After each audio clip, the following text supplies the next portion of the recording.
कंचन राज, हाजीपुर वैशाली।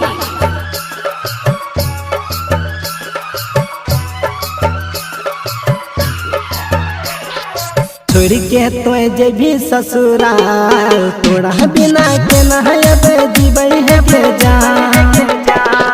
छोड़ के तो जेबी ससुराल, तोरा बिना के नहब जीबै है गे जान।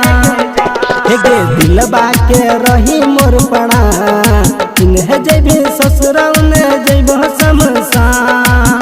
प्यार कर लेली मुँह के मोर लेली, प्यार कर लेली मुँह के मोर लेली।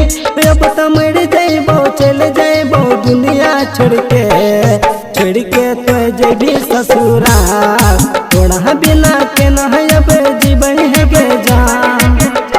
गे दिलबा के रही मोर पड़ा, इन्हें जेबी ससुराल ने जइबो शमशान।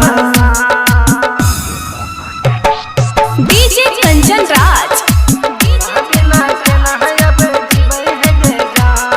नीम चौक चौसीमा वैशाली।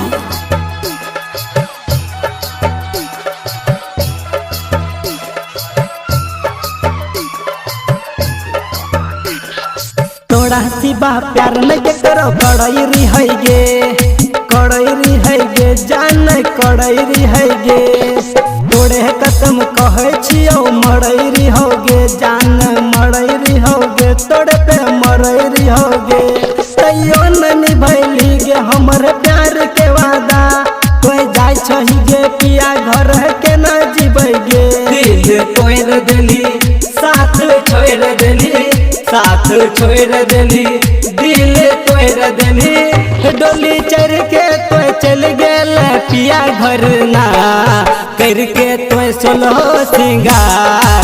गे जान जाय छ तो अपन ससुराल, गे दिलबा के रही मोर पड़ान। इन्हें जेबी ससुराल उन्हें जेबो शमशान। डीजे कंचन राज,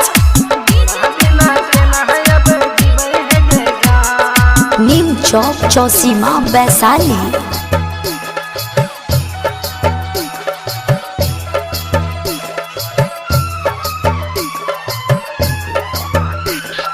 राइटर श्री राम तोरे पा मरे रहोगे